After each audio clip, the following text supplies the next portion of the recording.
Okay, and now we have our last part for today, before, as I have to remind you, about social event in Town Hall, yeah? So now it's time for intergenerational dialogue, and we'll reflect all the day. And I want to invite moderator Riccardo Nani, and he'll present all the speakers. Okay, Riccardo, thank you. Turi.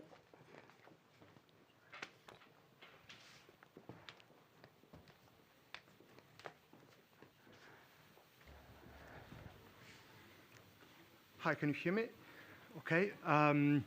Thanks again for having us. Thanks again for allowing space for the intergenerational dialogue.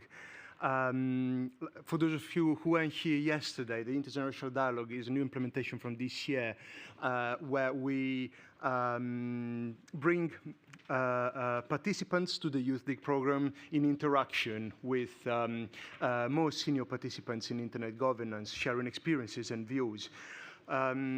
Today's intergenerational dialogue is going to be about the two main topics of today's EuroDIG, EuroDIG sessions. So that is GovTech and EU digital policies. So I have with me two participants to the YOUthDIG program. So Diego Fernandez Menendez and Laila Lorenzon. And two key experts, Nigel Hickson and Gabija Skučaitė. Thank you all for volunteering to participate in this session. So to begin with, I'd like to ask Diego and Laila to spend a few words about their impression on and highlights on today's sessions. Can everybody hear me? Well, good afternoon. So yes, I'm Diego. I'm really glad I got to speak for this intergenerational dialogue. So there are a lot of points we could raise, points of interest. I'd like to start because Nigel, I've actually talked to him, was at the talk on child safety. And I'd actually like to raise this point because we didn't reach a consensus at YOUthDIG when we talked about IDs, which would be very useful for age verification. So to highlight that it is quite a complex topic, we do have some requirements in case that we ever push for a digital ID. The resolve of YOUthDIG, or at least the general resolve, I'd say that I perceived, was that a digital ID should be secure, first of all. That is, cyber criminals shouldn't be able to access in an illicit manner personal data from the citizens. And it should also be inclusive. That is, anyone should be able to get a proper digital ID, no matter the gender, the sexuality, and there's also the issue about perhaps people who do not have a regular state when it comes to migration or having documents.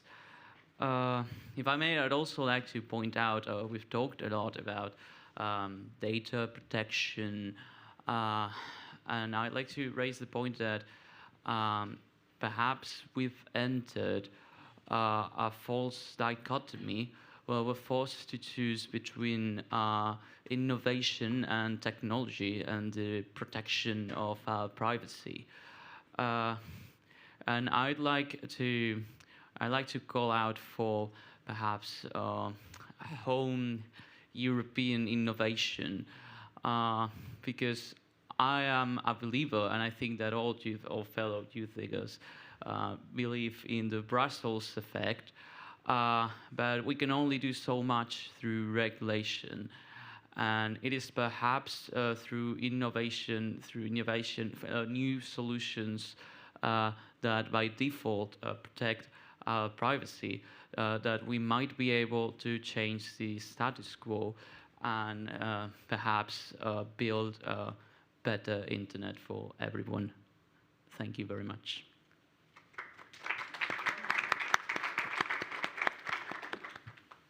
Thank you. Thank you for the opportunity for being here and kind of representing a little bit of the YOUthDIG. So some points that caught my attention today that I thought it was very interesting was specifically with regards to the data, AI to the Data Act, and the potential of sharing and using mobile and telco data for research purposes to improve human development and human rights. I think it's very interesting and it has a lot of potential to assist with especially relief in climate change and environmental disaster situations that unfortunately happen more and more. So I really like to see that this is already an ongoing discussion, and I hope it resonates with the rest of the world as the GDPR did. So I thought that was a very nice point. And I also attended a session about connecting the unconnected, which was very, very interesting, and it was very cool to know about efforts that are being done outside Europe as well, such as in Central Asia, on how to achieve connectivity in hard-to-reach places. And it reminded me a lot of my context in my home country, which is Brazil. And I thought it was very interesting and maybe possible to learn with this methodology and adapt it to the different contexts and to try to improve connectivity, because there was a story that the speaker told about a group from Kyrgyzstan that started a YouTube channel about songs for children, and now it's the most watched channel worldwide. Like, it has more views than Taylor Swift and BTS. And I think that was very interesting and a very good way to show the potential of internet and connectivity and how it can change lives. And that is very important to continue to strive for it, because as we saw here, almost half of the world continues not connected to the internet. So I was thinking that's a very interesting point. And also, with regards to disinformation and social media that we've been talking about, I just kept thinking after some discussions as well, how can we do to build trust, not only institutions, but among people, and also reduce polarization in this kind of post-truth era that we live in. And I know that education is a way, but I was thinking if education is the only way, so I think it's kind of an open question if there would be other initiatives or another ways to tackle this, because I believe that this polarization that many countries are seeing now, it's a consequence of disinformation and the spread of fake news that we all talk a lot about. And yeah, I guess that's it. Thank you.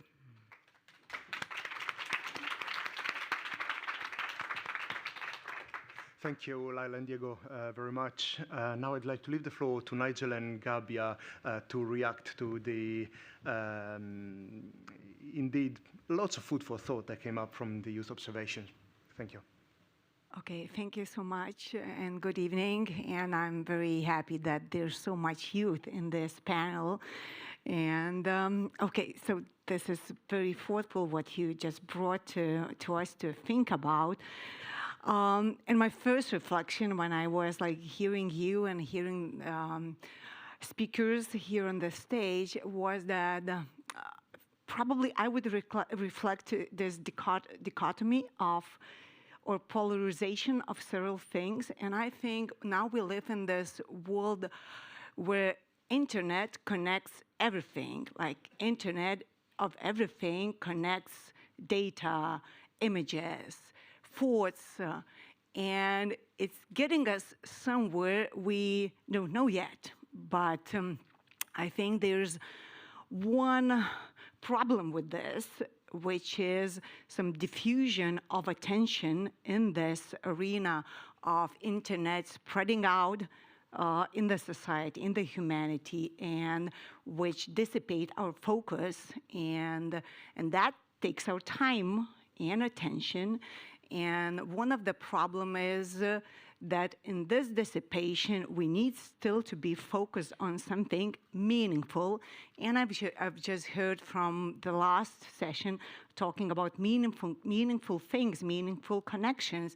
And I was sitting here and I was listening to everything, and I was thinking that, you know, we need to get into more semantic understanding of what internet is. And because of how we are connected to the network and internet, we need to come to to some kind of like internet of meaning, and to take some meaning from all this connection which is happening. So on the one side, connectivity is a very good thing. That's how we could reach each other. We could, get into the connection of even our thoughts and minds. On the other hand, we need to get from the distraction and extract something meaningful from that. And I think that's where youth needs to take voice.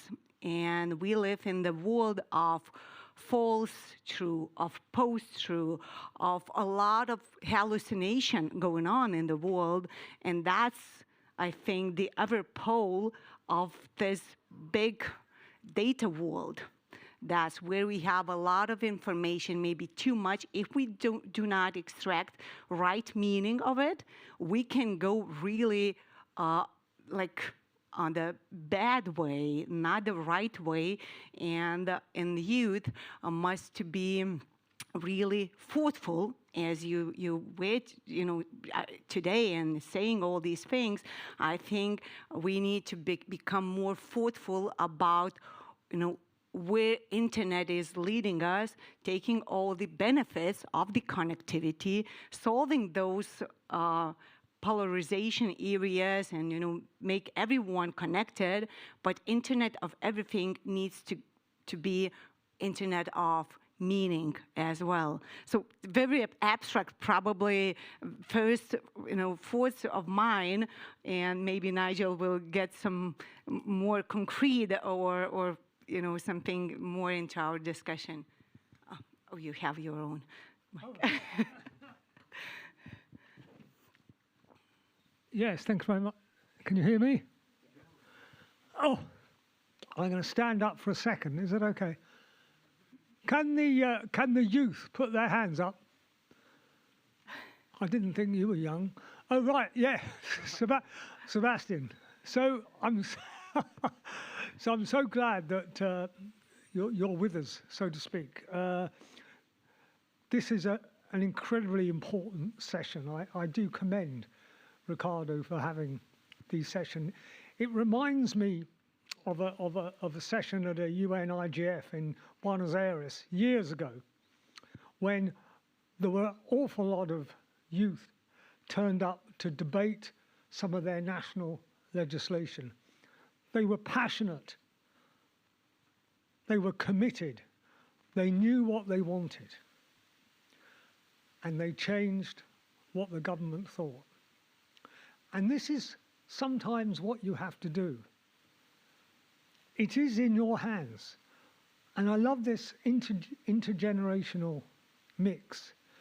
Yes, we can advocate as governments, we can advocate as stakeholders, some of us that have been around a while, but it really takes the passion, the commitment of youth to really make a difference in this space. So I really commend EuroDIG for embracing this concept of the youth EuroDIG. I think it's just so important. It's so important, the whole of the IGF, that we hear this voice.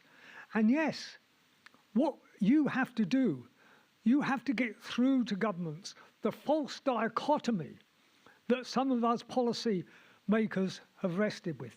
This nonsense, this absolute nonsense, that you can't have privacy and you can't have security, that somehow you have to do away with privacy because, dear boy, dear girl, we don't, we want your privacy really, but security is so much more important that perhaps you can have your privacy next week and not now.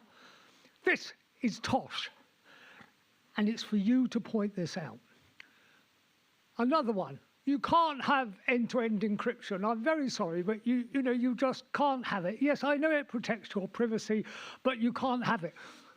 Well, why can't we have it, mister? Well, you're too young, really, dear boy, to understand that. So, come back in 20 years' time and I'll explain. So it's for the youth of today to really get beyond some of these platitudes that for too long some of us policymakers have been involved in. So just a couple of detailed points on the session today on child online protection. Yes, I think it's very important. It's very important that governments wrestle with abuse online. We heard some truly awful statistics, and in my job over the last 25 years, I've manned terminals and watched some of the action that goes on as part of my government duty. We helped create the Internet Watch Foundation in the UK and the marvellous job that they do. So these things are very important. But at the same time, we have to be so careful that the mechanisms we put in place don't, if you like, trample on human rights, don't trample on the very things that we hold so dear. So the attention that some of you are giving to mechanisms of age verification are incredibly important. Data protection, data innovation. Yes, data protection. When the GDPR came out from the European Union, many of us went, oh no, not more, not another data protection standard. But it's proved to be so important. It's proved to set a baseline for what we hold dear in terms of protection of data. And it's shown that protection of data can be done in a way that doesn't stifle innovation. Yes, of course, there is sometimes overreaction to what the GDPR does, but it can be worked with. So I applaud that. And believe you me, I lived in a country for a while that had no data protection laws. What do you think happened to medical records? What do you think happened to dental records? What do you think happened to women's records in terms of giving childbirth? What happened to those records? Where did they go? How did they get disposed? Who sold them? Who transferred them? We forget that many years ago we didn't have data protection. Data innovation, yes, the sharing of data, the UK are putting some measures in place, the European Union, of course. This is incredible, isn't it? This is what we come to rely on. So we know where the potholes are in our roads and things. We know when the buses are going to come, well, sort of.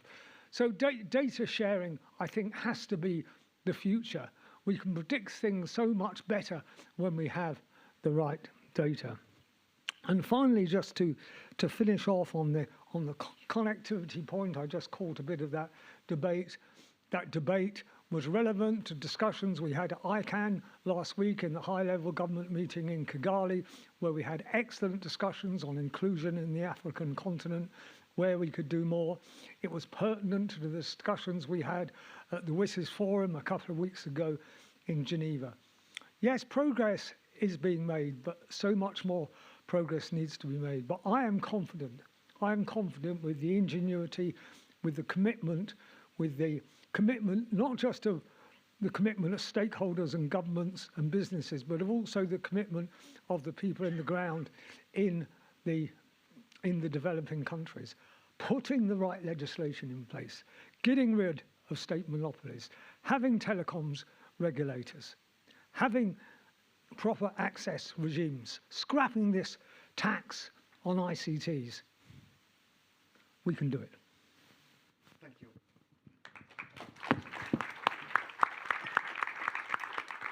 Thank you, Gabija. Thank you, Nigel.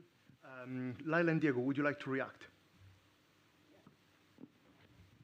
Yes, thank you for this. And I think it's really important that youth has those spaces. I just wanted to thank and shout out again to the YOUthDIG initiative.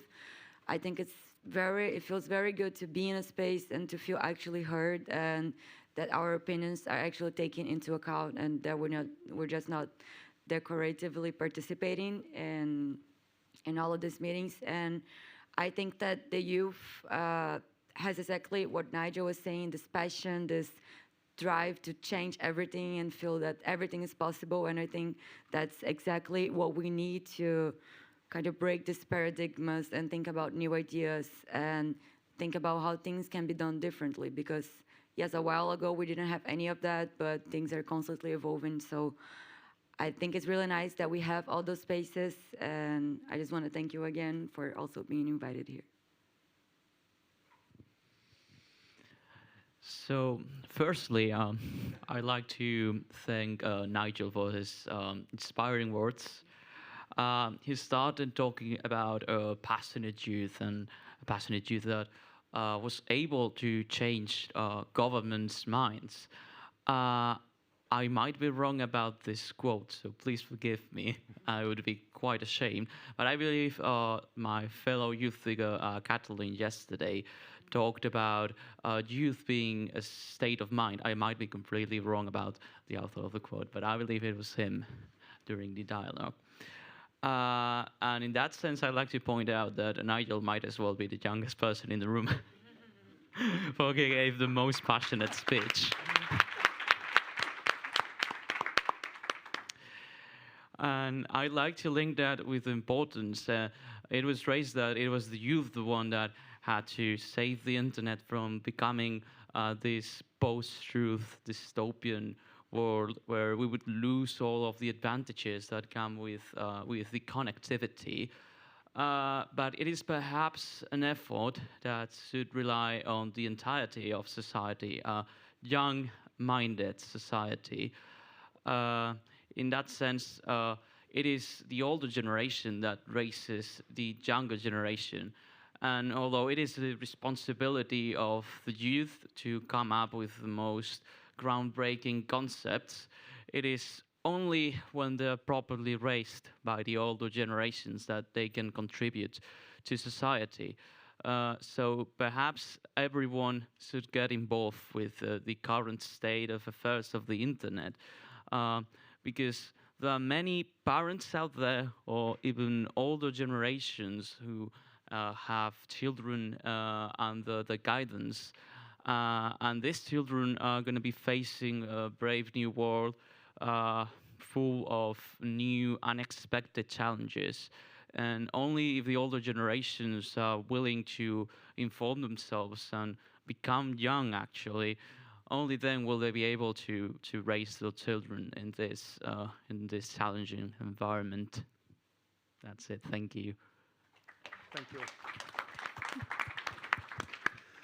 Are there remarks or questions from the audience, especially from the YOUthDIG participants in the front?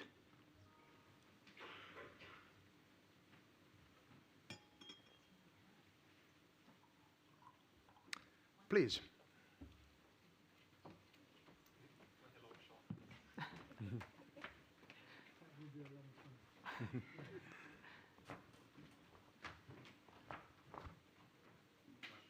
Way. Can you hear me? Yes. Yes, great. Okay, thank you very much, all of you. Sorry that I could join just a quick later than expected, but I really enjoyed all the speeches I managed to listen, and thank you, Nigel, also, on my behalf for the passion. Actually, Diego stole my joke. Now, I wanted to say about, just to answer to Laila and to build on that, yes, we need to receive spaces, but I believe that youth, sorry, I'm Francesco Vecchi from YOUthDIG, by the way.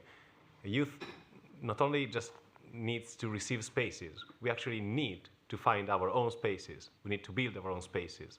We can, we shall, we must.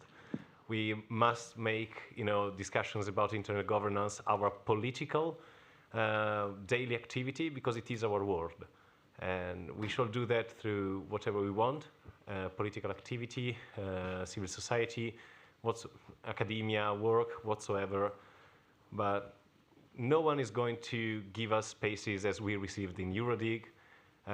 This doesn't mean that we can find any space at all. So just, let's try and keep this spirit even outside of EuroDIG. Thank you. Thank you. Laila, Diego, would you like to react?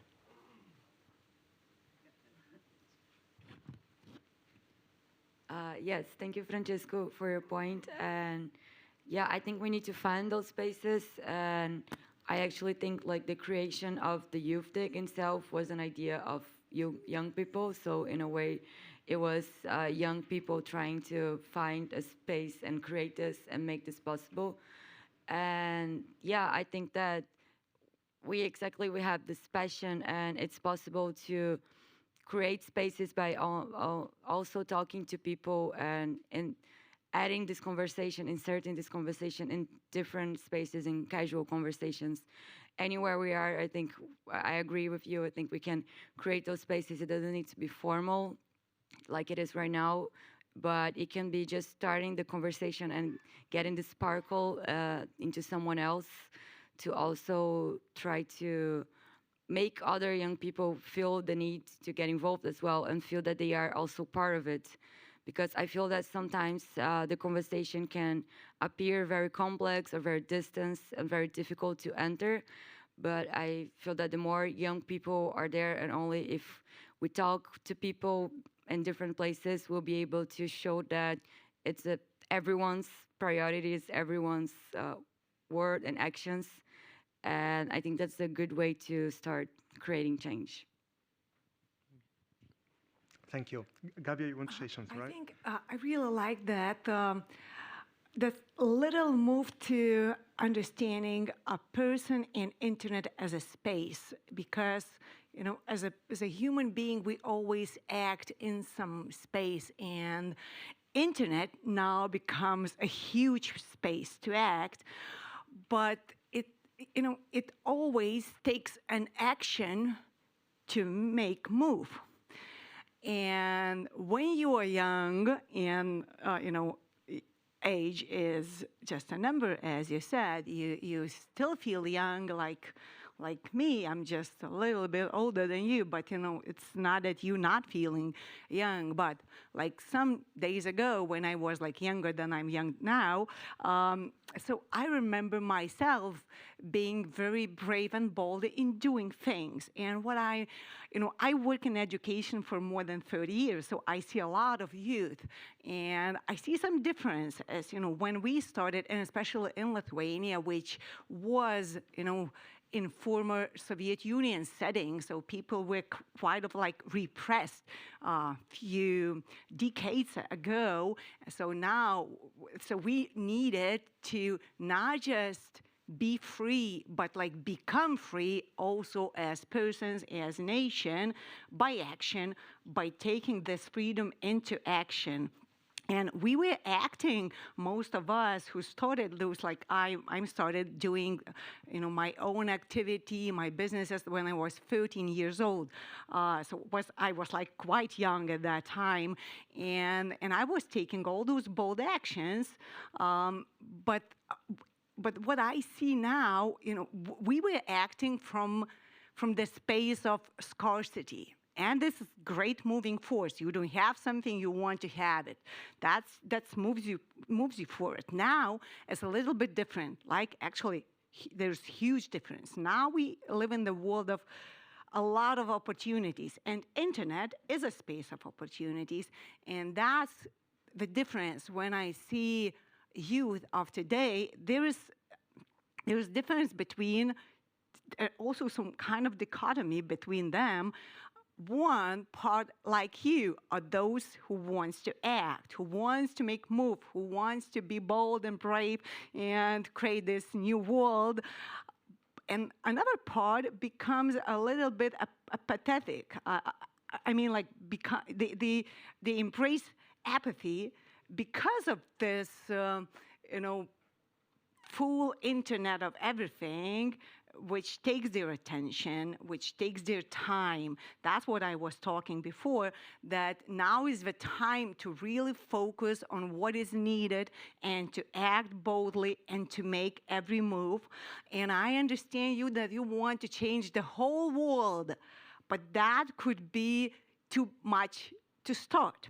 So you can start from something smaller and do those steps, as I did also in my region, in my town. Then I moved to another town, and then you make, through smaller moves, you make bigger moves. They become bigger because you are moving.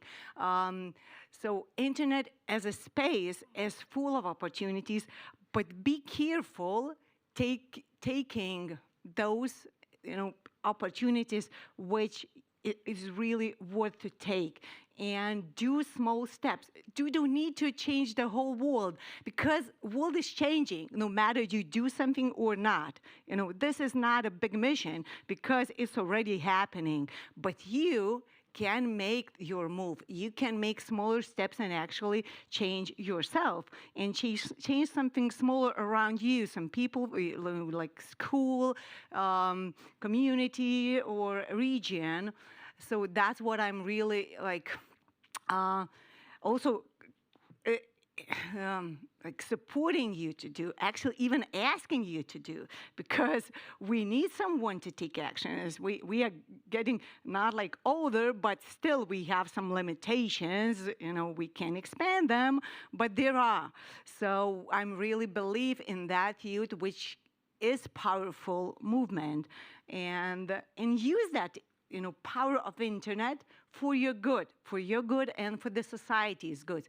And we are not leaving, as you said, we are taking our responsibility too, to support you. We are not like taking, you do your thing, now we are getting to, just relax and see how you're doing. We really want to support you, but just, so that's intergenerational means that, there's no actually intergenerational. We are together. We just need to act together with you. Thank you. Any other questions, remarks from the audience? There's Wout. From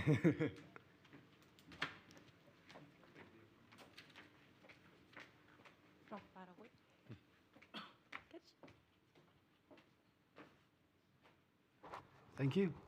Wout, I'm going to start repeating what I said yesterday, because we hear from youth these ideas and very strong verbally presented. So in other ways, why does that only happen here at EuroDIG and at IGF probably in December in Saudi?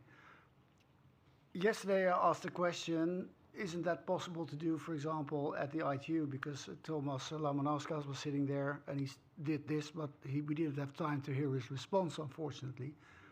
But thinking that through, things like ICANN, ITU, etc., are far more focused on specific topics, and here we talk about everything. So what would be the added value to bring youth to that sort of conferences as well? And I think there are two. One is that you can bring them together on a specific topic or two topics and ask to think through a policy and come up with new ideas that perhaps people sitting on the topic for years don't think of anymore, perhaps. The second is, if you invest in bringing these people to these organizations, these are the sort of people you want to have working there in the future. So in other words, you bring them in on your own cost, or maybe the cost of a government or whatever, but these are the people you will be looking for in the near future to start working for you. So that would be a tremendous added value as well, and I think that that could work a miracle in policy if we would be brave enough, and I say we, I can't change it, but I mean we as a whole world would be brave enough to actually start doing this. And I hope that Thomas has picked that up yesterday, because I don't see him in the room now.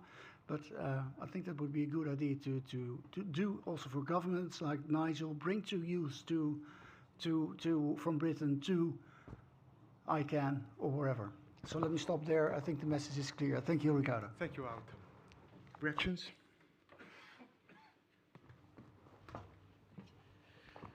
Well, my impression would be that, yes, youth can participate in higher spheres in the global IGF, and I believe that there's ambition between many of my fellow youth, and that actions are taken. We have some of this year's members were participants in the Council of Europe, and I also know from people about people from with a more technical background who have lots of ideas that they'd want to use to contribute to the current ecosystem.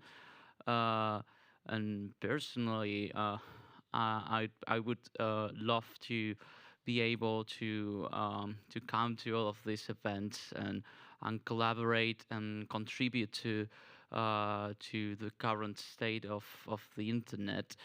So, yeah, would you want to add something? Yeah, sure. Thank you. So I kept thinking about what you said of starting with small steps, and it resonated with something that we discussed during the drafting YOUthDIG messages, that it's very important to translate all of this complex knowledge and policy language and all of these jargons that are often used that can often distance people and the youth from that. And I think one of the key things for starting and trying to start small, as you said, and in order to reach more people, so we're more in numbers and then we have more impact, it's precisely that, to translate and make things more accessible, because sometimes it can feel like a space that we don't belong to, and it can be hard to keep fighting to be there in those spaces. So things need to be made more accessible and inclusive for youth as well, for their participation, for their understanding, because I know there are a lot of people that are not exactly engaged with internet governance because they're not even aware of what it is, and all the technicalities. It's like, oh my God, the internet is so complicated. I don't understand how it works and nothing like that. So I think that dismythifying this idea that it's so complex and only technical people can add in and participate, it's a very important thing. And I think that also starts, as we all thought together in the YOUthDIG messages, with translating things and using a language that is more youth-friendly, because we also have this responsibility to also act and be in the spaces, but also to try to reach out to the most people we can and try to augment our number in a sense that will also end up amplifying our impact. So I think it also starts with making sure that more people join the discussions, and with that, of course, more people, more perspectives, more different backgrounds is always a very good thing. Everyone talk a lot about multi-stakeholder approach, and it's very important. And yeah, I think that to start that more effectively, we need to show that it's an environment, it's a more welcoming environment, and adapt a language that it will be seen and be more well received by youth as well. Yeah, I think there are. I see there are other hands. Let's pose questions for a moment, and let's allow for Nigel's and Gabija's remark, and then depending on time, let's see if we can take more questions. Okay, thank you. Please, Nigel. Yeah, no, I just wanted to say very briefly, really, I thought it was a good question, and to me, this is one of the problems you face. I mean, EuroDIG is an incredibly friendly environment, and you have to start with small steps. So you have to exploit, and I thought that was such a powerful message. You have to exploit what you've got. You can exploit EuroDIG. Hopefully, national IGFs are going to be open to youth. The global IGF, there is participation from youth as well. But there's other internet governance bodies, and it's a shame that the ITU perhaps didn't give an answer. Sandra, does a marvelous job with this program of getting the right people in the room, getting people from the UN, getting people from the ITU, getting people from other institutions like ICANN in the room. And they need to be challenged about what access to youth those organizations are giving, how they're promoting youth voices in those organizations. In the ITU, the UN, it is difficult. But governments have a role here. It's for governments to decide who is in our delegations when we go to these international conferences. Years ago, when I led delegations to the ITU plenipotentiary, we could take who we liked. Well, not exactly who we liked, but it was for the delegation, it was for the government to decide what stakeholders they could take. So that was if you like, some of the openings that we could give to youth, civil society groups and others, and we must exploit that. Those are the steps that you have to take. Yes, it's going to take time.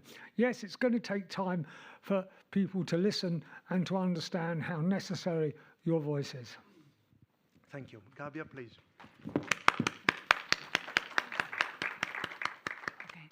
So firstly, thank you for coming and being that active force. And for the final remark, I would say if we would look at internet like metaphorically as a kind of a flow of data and everything what is in that flow, I would say for you, not just go with the flow, but be that flow and create the message and create the voice using internet as a space, as a platform for you to be you and to speak to the world what you want to say. Thank you. Any final remarks? Or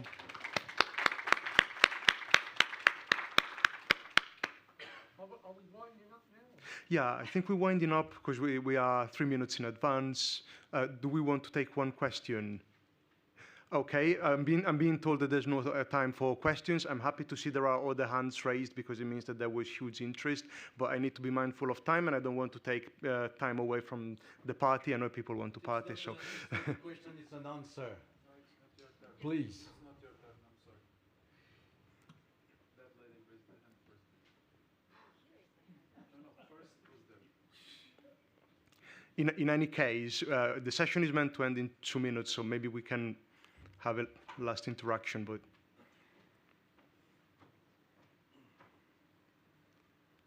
Thank you so much.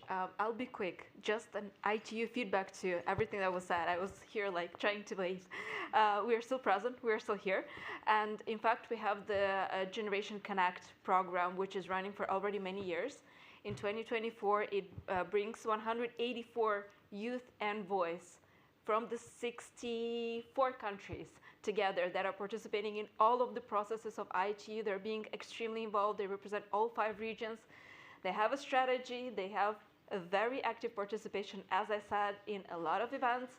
We have youth representatives involved in a lot of panel conversation and discussions throughout the events. And just as a quick thought, you're more than welcome to join. And thank you so much. We agree with your position of the need to involve the youth in the processes, and we are doing it actively, and we would be happy if there will be even more interest from the youth community to join the activities. Thank you. Thank you.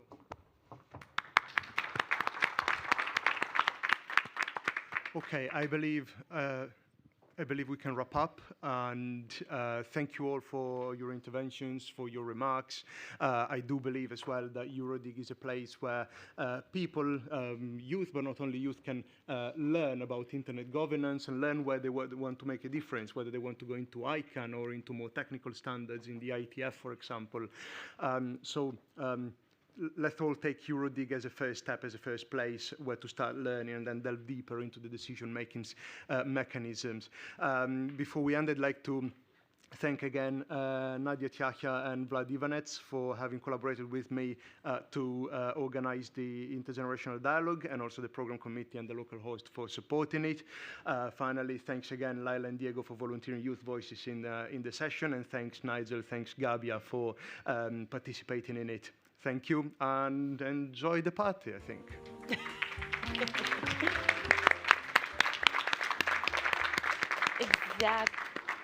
Exactly, Ricardo. Let's join the party. So thank you guys for all the day you spent together here.